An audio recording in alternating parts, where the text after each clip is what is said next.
Hey, what's going on, my friends? It's Dave Sharpe. Welcome to Wake Up Legendary. And this morning, my friends, we have another amazing guest, a four-time returning guest to Wake Up Legendary. Nicole is a former teacher. She's going to be talking about her journey here in online marketing. She's going to be talking about getting started. She's going to be talking about bouncing back from challenges, losing followers, all the ups, downs, all arounds. You're going to hear it here first. It's going to be a great way to end your week and start your weekend. With that being said, please help me welcome Nicole back to the show. What is up, Nicole? Hey, Dave, how are you? I'm fantastic. It's so good to see you again and have you back on the show. Yeah, it's good to see you. Thanks for having me back. I love being here. It is our and my pleasure. So tell us, for those who don't know or who didn't hear your original episode or any episode in the past, give us a nutshell version of what got you started in this and on this journey in the first place. Yeah, so long story short, my husband back in the summer of, gosh, what are we in now, 2024? So 2022, was diagnosed with cancer, and our insurance did not cover any of his chemo treatments. And so we were left to pay for all of that out of pocket, and we figured it out. Had it all situated. During that time frame that he was going through chemo, his job stopped paying him. And so we were literally left broke and desperate and on the verge of bankruptcy and just all the things. And so I, just like so many other people, started searching for ways to make money online. And I came across digital marketing. Affiliate marketing actually at the time is what I first started with. And saw the original $7 course, and I decided, why not? $7, who cares if I don't like it? Whatever. Fell in love with it. Ended up doing really well. And just that's it ever since. I love it. It's so fun. Sorry, my mic was muted there. I like to just be technically challenged. So yeah, that is a lot to go through. Wow. And hopefully everything is okay now. Yeah, better. Yeah, he's in remission right now. Yeah. Good, Thank great, you. wonderful, Yeah. wonderful. So happy to Yeah. hear that. That's the most important thing. Exactly. That's exactly. Yeah. That's the most important thing. I mean, we're going to talk about marketing here. We're going to be talking about making money, followers, all this kind of stuff. But at the end of the day, I know you, like me, would do whatever it takes to, be there for a loved one who's going through a difficult time. Last year, my father was in the hospital for 88 days. He had a complicated heart surgery. I almost lost him. And so, I know what that's like to be scared crapless about a loved one. And your husband's probably a young stud, so that's even more shocking. My dad's kind of an old man, God bless him. So talk to us about how the journey, what was it like for you as you were going through? I mean, now we're going to talk today about kind of your ups and downs and challenges and losing accounts, 110,000 followers you lost. Hopefully you can get that account back. It's kind of part of the game. It is. I guess I mentioned it, so let's jump right into, what, how do you recover from something like that? And what have you learned over the last couple of years that's helping you to stick in to this business instead of quitting when something kind of catastrophic like that happens? Is it because you know the skills and you can deploy those skills anytime? Is it because how are you viewing a situation like that, and also help people understand like why somebody might lose an account Yeah. on the internet, on a social media platform?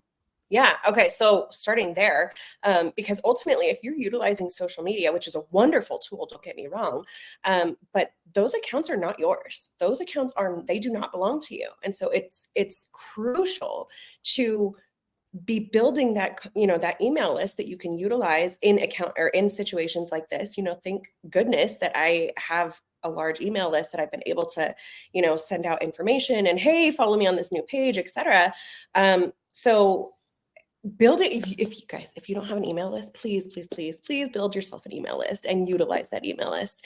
And then also the idea of like being omnipresent, as you've called it in the past, of being on other outlets. And, you know, I do have a TikTok, I do have a Facebook, and so I do have those still, and that's great. But Instagram was my main source of marketing. And going to the idea of like, oh my gosh, it was devastating losing that account. You know, I've had that account for a year and a half. I've poured my blood, sweat, and tears into that account. And as somebody who prior to this was not a social media person at all, you know, my idea of being on social media was like, hey, here's a picture of my cute kids. And by the way, there's like somebody's dog loose down the street type of thing.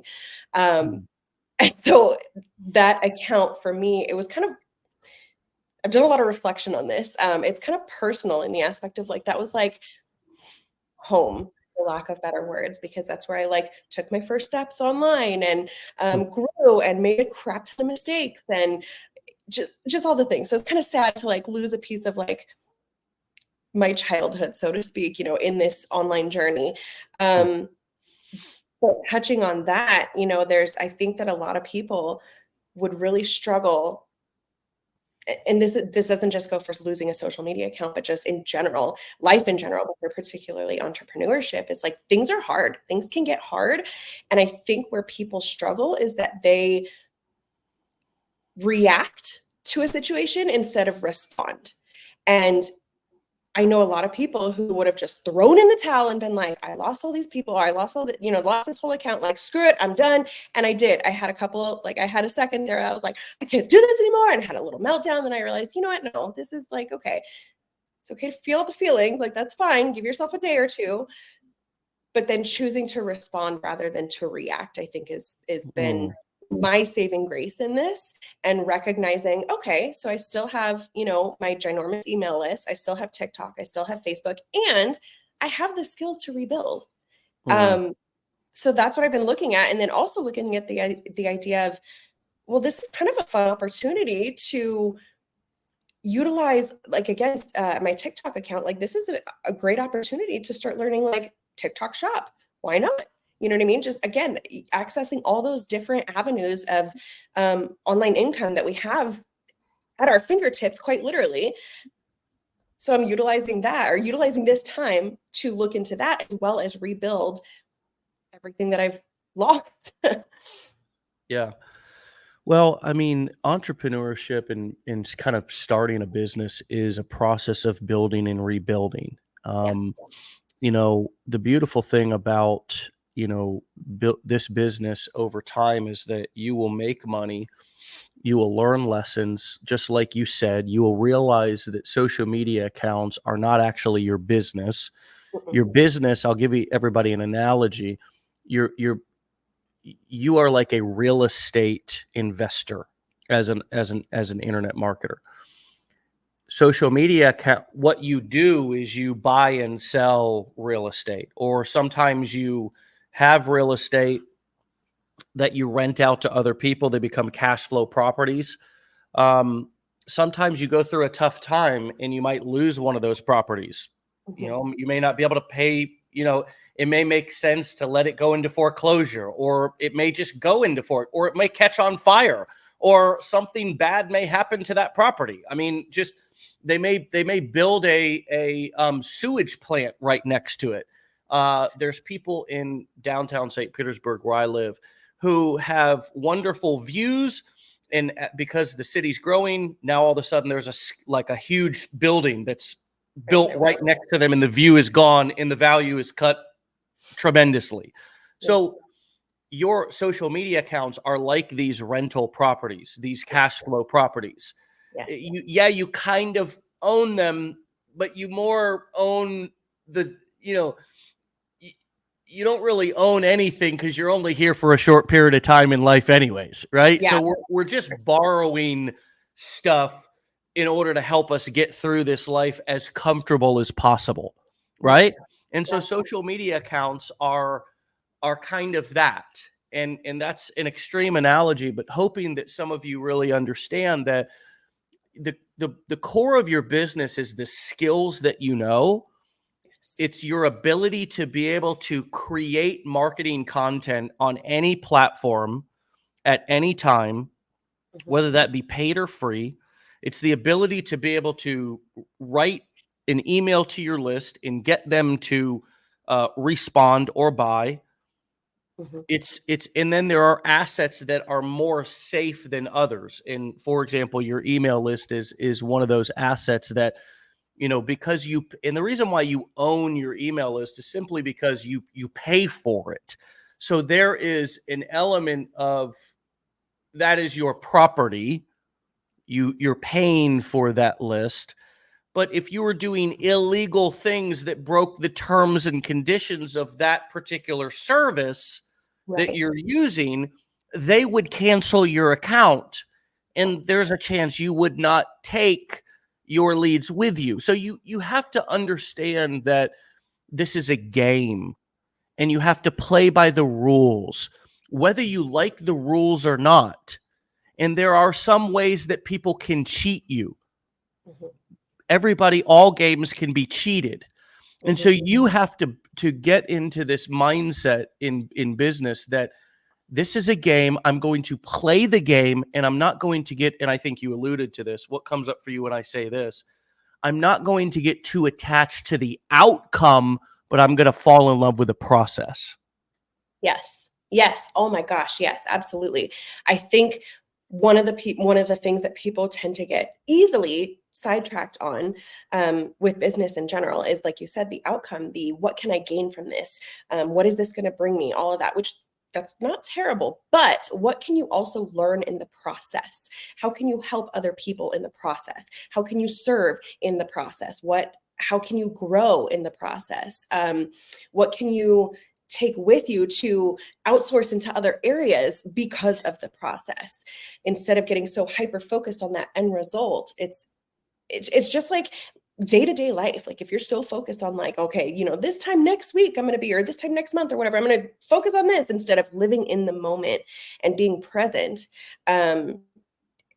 Like what's it worth then? What's it worth if you're missing out on everything in between? What's it worth if you're missing out on the process and not serving people and not learning and growing and all of that? So yeah, absolutely. Absolutely. I do. I totally agree.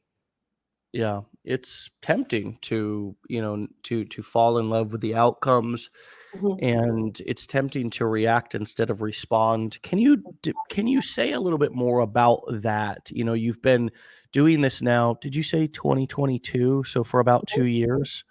Coming up on 2 years. Yeah.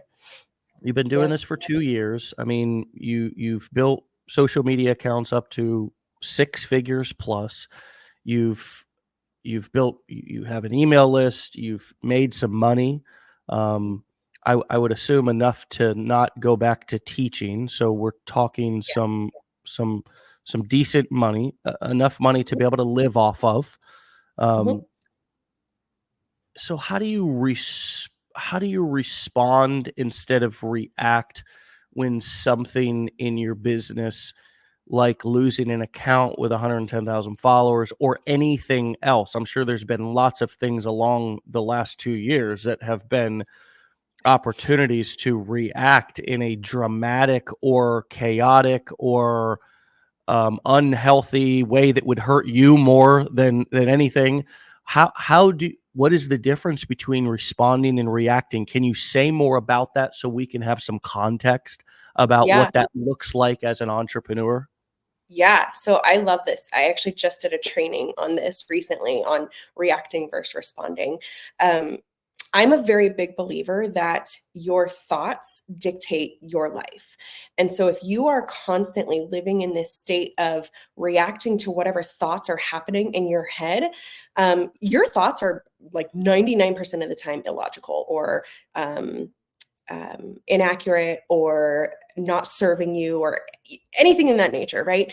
And so if you are constantly in a state of living by and reacting with those thoughts in your head, then I can guarantee that your life's not going to be great. Because basically what's happening is like your thoughts are what dictate how you feel. And so if you're constantly in the state of like negativity or pessimism or whatever, you're going to feel that. You're just going to feel that. And reacting would be taking action or inaction for that matter based off of those feelings. Whereas if you sit back and be like, okay, these are the thoughts that I'm actually thinking. A, are they true? B, are they logical? C, what concrete evidence can I put to them to find out if they're true or not? And then how am I going to choose to respond to whatever situation is at hand?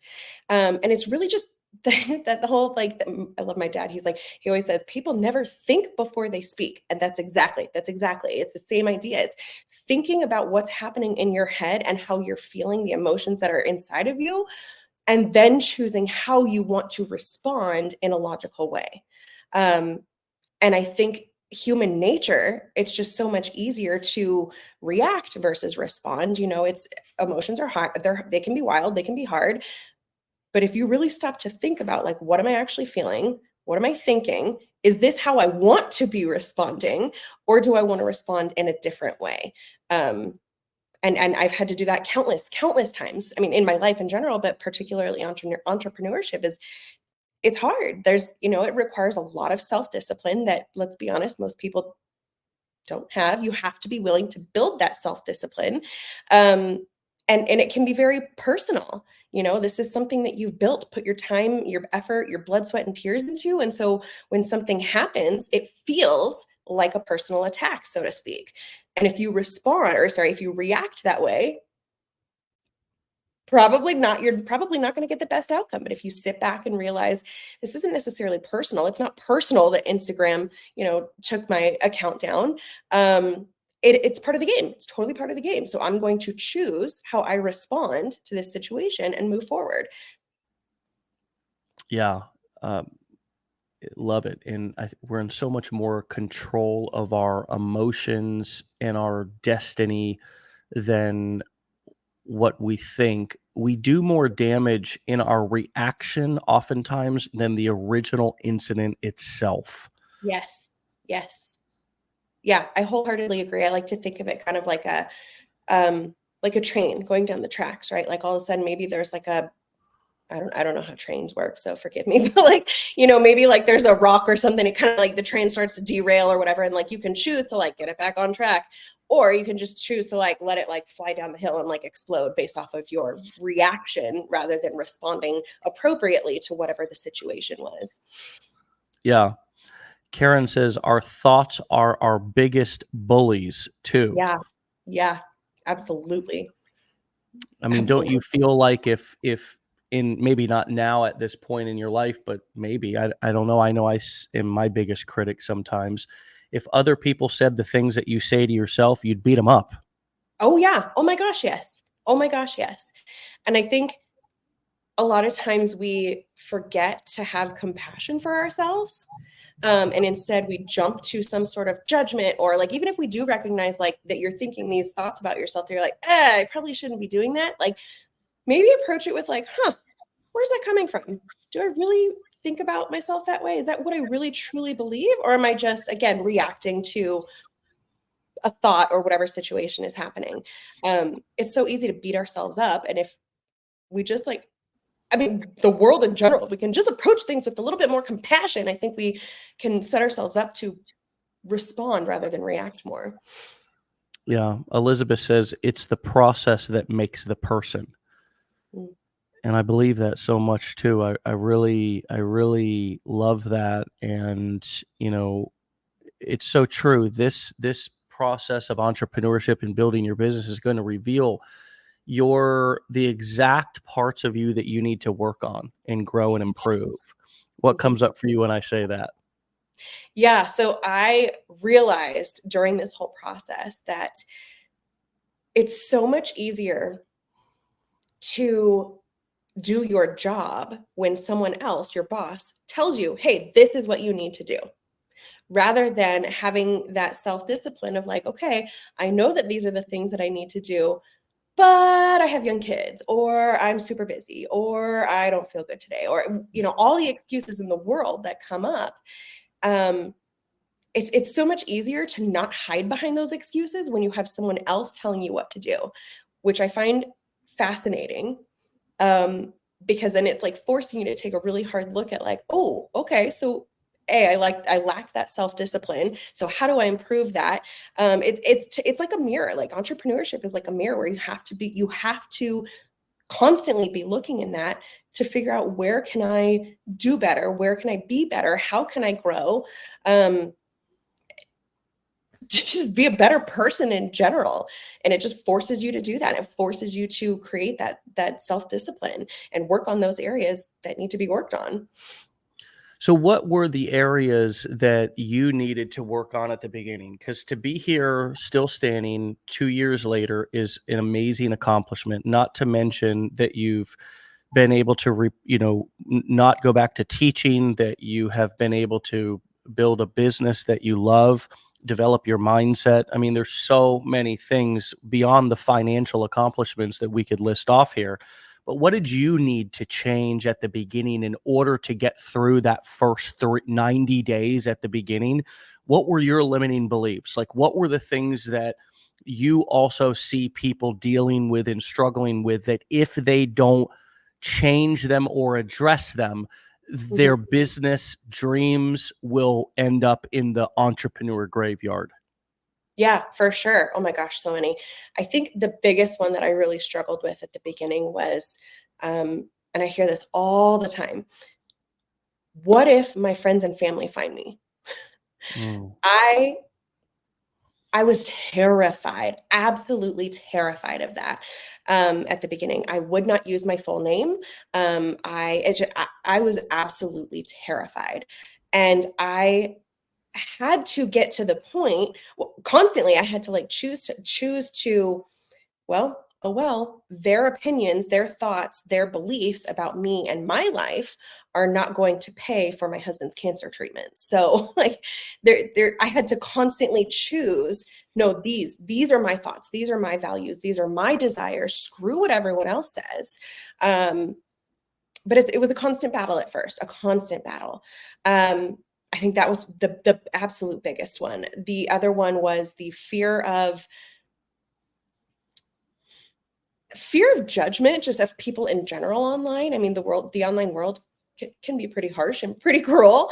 And I know that one of the ways that I battled that, particularly as my account started to grow and as I started to see some success, is I am going to have to choose to learn how to build some thick skin, to not let these trolls um, take away from everything that I've built, and every, like, all the opportunity that I have in front of me, like all of that. So again, going back to like the friends and family, what are they going to think? The online world, what are they going to think? And then there's also the piece of like, just, can I do this? Am I good enough? Am I pretty enough? Am I just all that like lack of self-belief.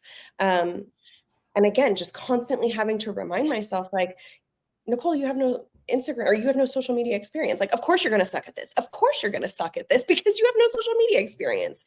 Um, and just remembering that, like, everything that you do in life, you have to learn, and you have to be willing to go through the suck in order to get better. You have to.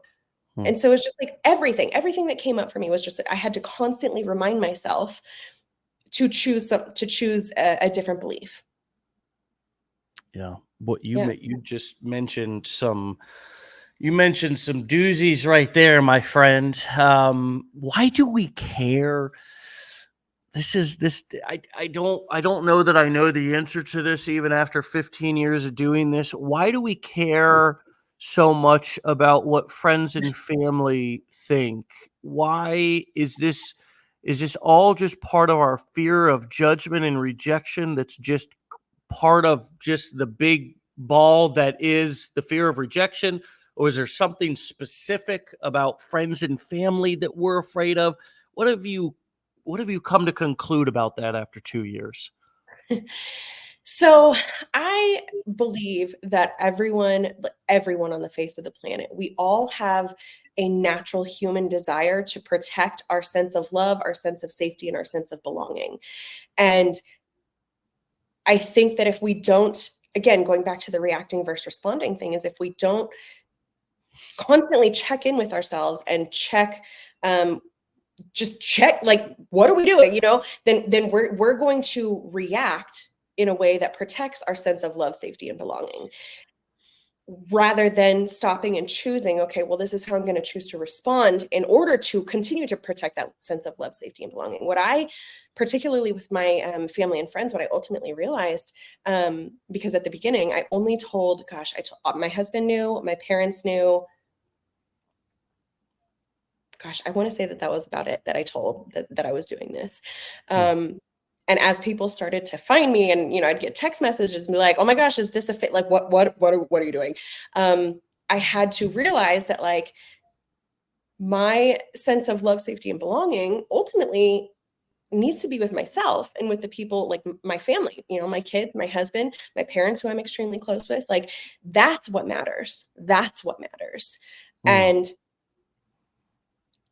I realized that there was a couple of voices in my head that I was particularly thinking about in terms of, like, who I was afraid of, my friends and family finding me. There were a couple of specific people. So a couple of specific people. Once I was able to, like, identify, oh, those are the people that I'm afraid of finding me. And then really sit down and think with myself of, like, do I really actually care? Or is it really threatening my sense of love, safety, and belonging? Or am I just, like, creating a story out of absolutely nothing? And I realized that I was totally creating a story in my own head of what these particular people were thinking. And from there, I was able to be like, why? Why am I doing that? It doesn't matter. It's stupid. And, like, throw it out and focus on what truly matters and the people that do truly support me and believe in me and have had my back this entire way. But again, I had to really sit there and think about, whose voices am I letting hold me back? Where's that fear coming from? So let's drill down. I want to make sure that I heard you correctly and tease apart who we care more about. Am I hearing you say that there was a possibility that you cared, the people or person or few people that you really cared about finding out were not even your supporters or your biggest supporters? Can you say a little bit more about that? Because if that's the case, we all need to really assess this to determine if who we're really afraid of even gives a damn about us. Say more about that. I really want to make sure that I heard that correctly. Yeah. Okay. So again, going back to that whole love, safety, and belonging piece, right? So I know, okay, I've got my handful of, my husband, my parents, a couple of close friends.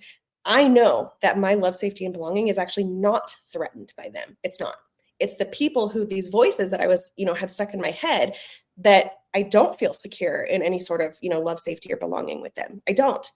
And I was letting that dictate how I was reacting, rather than, finally I stepped back, whatever, and realized, oh, okay, so my hesitancy, my fear is all coming from this place, these voices in my head of people that I don't actually necessarily care, when I stop to think about it, if I'm accepted by, if I belong with, if I'm loved by. So then why am I making this such a big deal then? And I think a lot of people do that just in everyday life in general, but particularly when you're in a situation that's terrifying you. It's so easy. It's human nature to just live in that fear instead of sitting down and recognizing, well, where's this fear actually coming from? Whose voice am I actually letting dictate my actions?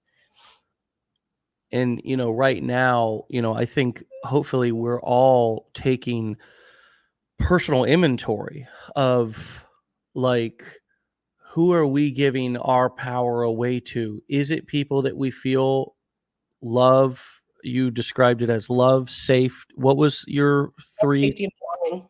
Love, safety, and belonging. I love that. I've always said loved and supported. Love, safety, and belonging. Same thing, but well said.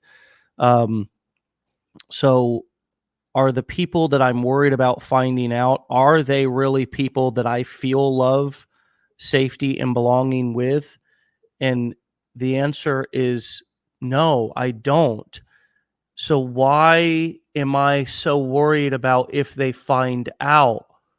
Well, a lot of times because of some sort of childhood trauma or some sort of an attachment issue that we've had throughout our lives, we will actually work harder to make people love us that are unavailable, Yeah. to show and prove to them that we are worthy of their love than the people who actually love us unconditionally. Yeah. And that is, I believe, also, if you look over at romantic relationships, one of the reasons why so many of us get caught up in unhealthy, toxic relationship situations where we are chasing people who are unavailable, people who are not safe, people who are not, who do not desire us or love us unconditionally. And when they don't, we see that as a challenge to prove to them that we are worthy of their love instead of, and I would relate this to both men and women who I've heard say this, probably women more because they're able to articulate their feelings better. But I've always heard women describe, well, why am I going after the bad boy instead of the safe guy who's clearly showing me boyfriend husband vibes? But here I'm still chasing after the bad boy. Men do it too. Why am I chasing after the hot girl, the wild girl, the whatever, however men describe women who are, not safe and more, girlfriend wife material? Well, it's because those people who are safe are available. We don't have to work for their love. It's not a big challenge there. But with the person who's unavailable, the bad boy or bad girl, they're unavailable. So it's a challenge for us to show them, to prove to them that we're worthy of their love. And I would say that it's the same dynamic when we're starting a business. These people who are unavailable, who we don't feel safe, belonging, loved, and supported from, we are afraid of their rejection, even though they're already rejecting us and we don't belong, right? But Exactly. right. It's a challenge because what I'm doing right now may show them that once again, they're not going to give me their love. I don't belong with them. So it's a challenge for me to convince them, and this may threaten that case that I'm making to this unavailable person. Yeah. Yeah. Wow. My head just exploded and my hat wow, I don't know if anybody saw that, but it was amazing. Nicole, we are like, for real, who's feeling this? Like, Bob says this is so such great stuff today. I agree, man. Like, I am just blown away right now because, like, this is so relevant both to our romantic and our business endeavors. And if you've ever caught yourself, chasing after people who are the bad ones that are so tantalizing, right? The unavailable ones, the people that no matter what you do, they will not desire you. They will not, no matter how, if you jump a certain height, they will say that's not high enough.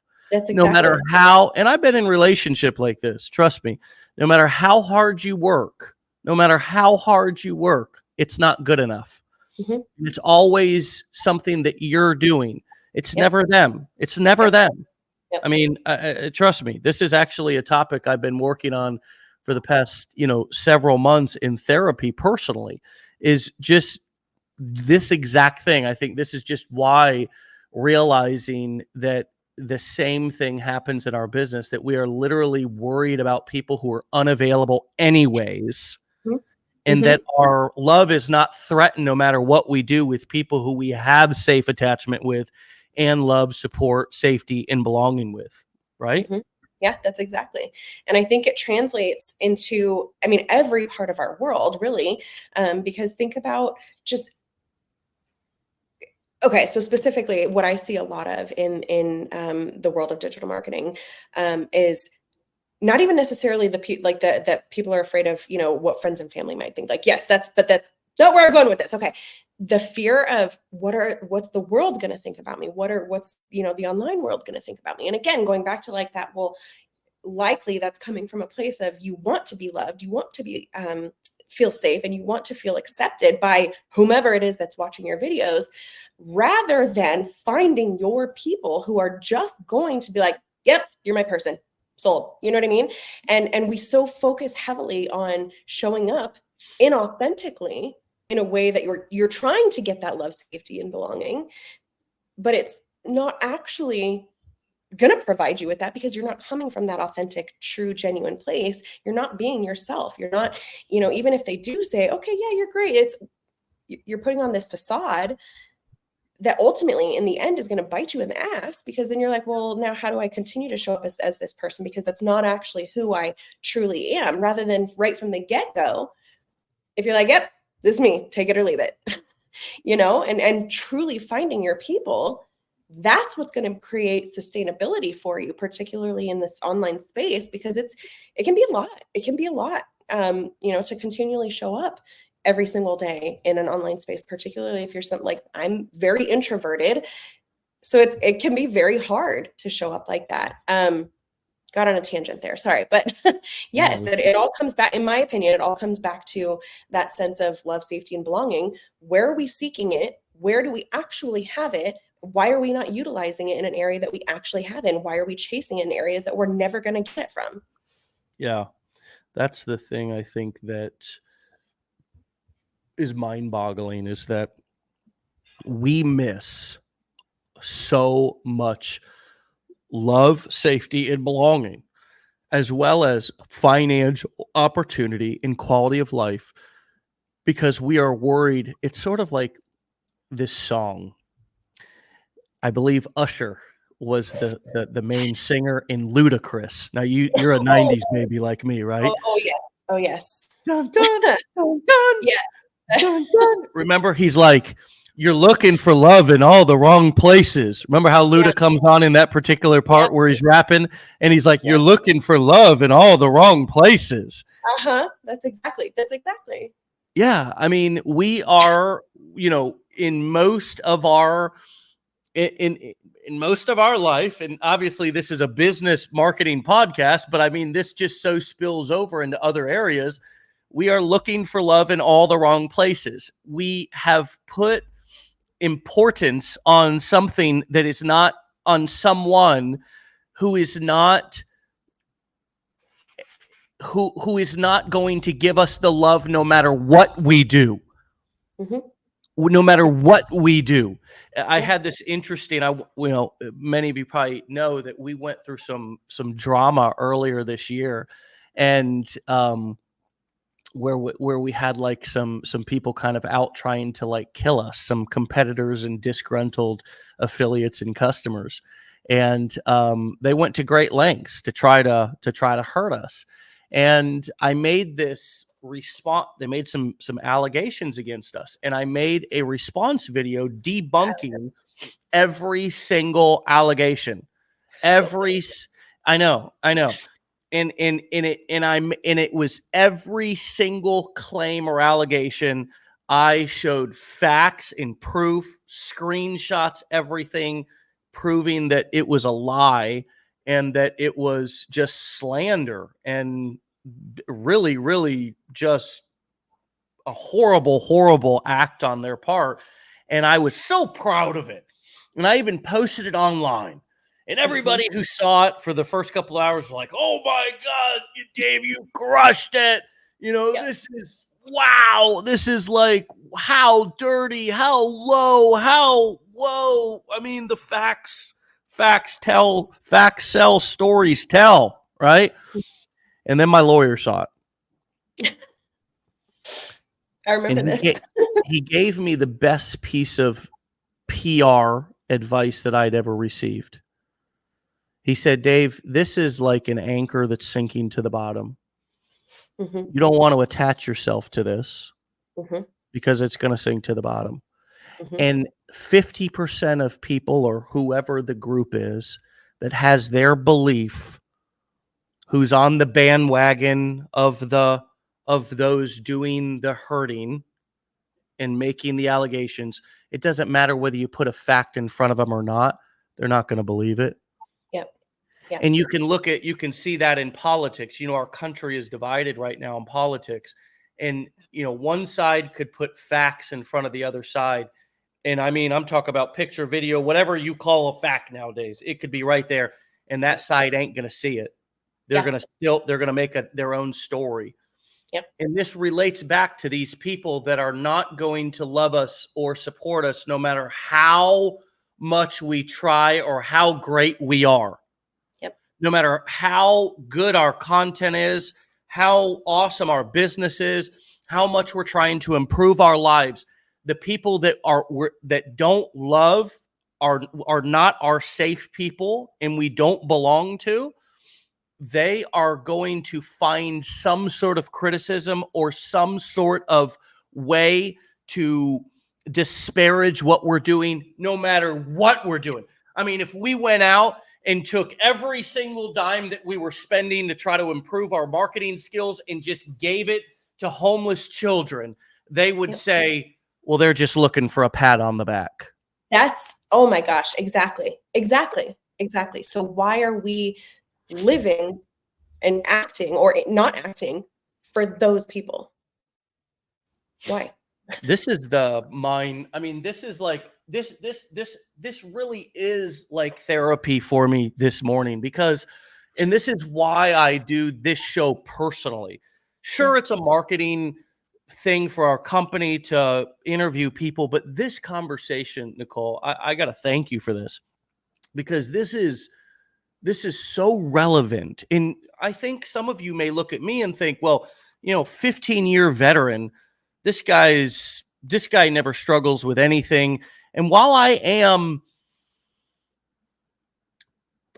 do have the heart of a lion, I really do. And I'm telling you, I can take some shit.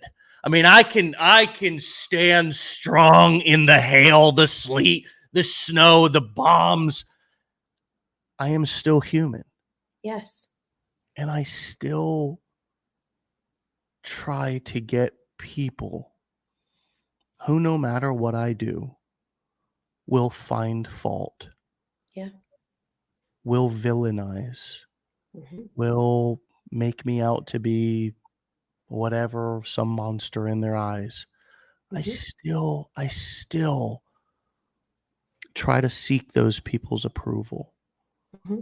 I still try to seek acceptance from those people. Mm-hmm. Probably more than all of you realize. And so I'm taking this today and I'm going to evaluate the people who I have been seeking their approval, worrying about what they think. And I am going to, if I have to write them down, if I have to get their picture and put them up on a wall, the people who I am safe with and loved by and belong to no matter what I do. Because I have those people. We all have those people in our lives that we are safe, loved, and belong with no matter what. And I mean, look, there's some people like your mother that would love you no matter even if you went out and killed somebody, but we're far from that. We're just talking about starting a damn business, for God's sakes. Right. I mean, we're actually talking about here trying to improve our lives and trying to improve the lives of our family and actually trying to help people in the process. Yes. So there are maybe not a lot in each one of our lives, but there are a handful or 2 or 3 people in your life that no matter what you do, you will be loved, you will be supported, you will belong in that family or that Mhm. that pack.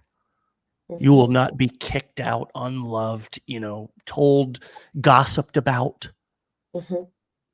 They will have your back. They will talk about you to your face and Yeah. protect you behind your back.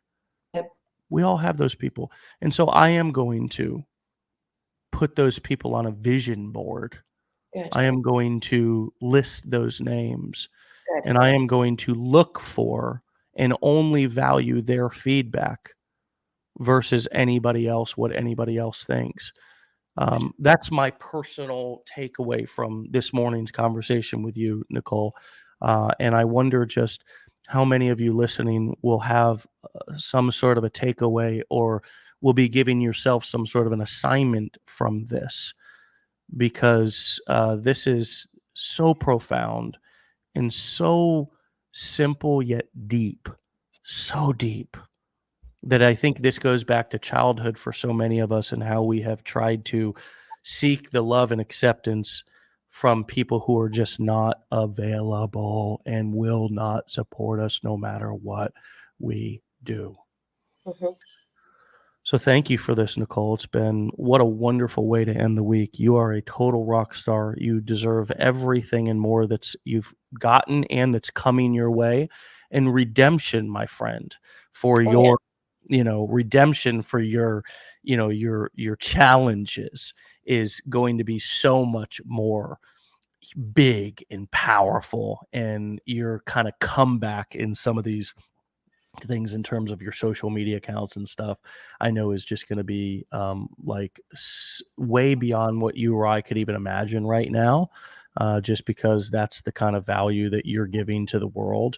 And people are like afraid of that. People don't like we say, the people who we don't belong to or don't support us, they're afraid of that. They try to silence that, Yeah. and so you can't be silenced, girl. You can't be No, silenced. I don't plan on it. Please don't. Please don't. All right, my friend. Well, hey, my best to you and your family. Okay. Thank you. And thanks so much for coming back on. What an incredible morning. And you come back and see me again in the near future. Okay. And let's keep rocking. You stay legendary, my friend. Same to you, friend. All right. We'll talk to you soon. Bye, Dave. Bye bye. All right, my friends. Wow. I really am moved this morning by that conversation. Such a very beautiful conversation, such a powerful, thought-provoking conversation, and something that each one of us needs doesn't need to, but golly, if you weren't moved to assess who you're giving your power away and who you're trying to get like you, love you, support you, convince that you're good enough or to support what you're doing, then please re-listen to this and cut out all distractions, because this morning that conversation has the power to shift our whole outlook on how we live our personal life and build our online marketing business, like just completely shift it. And I want to thank Nicole for that. So powerful and so true. Um, I'm going to leave that right there, my friends. You all know what to do. You all know where we're at. You all know how to get in touch with us, how to start things. We have everything listed that our company offers at legendarymarketer.com/enroll. If you want to get started, go do that now. And please go and follow Nicole over on Instagram. I've got her information up on the screen right now. I'm going to spell it for you. At its dot NICOLE.DYCZEWSKI.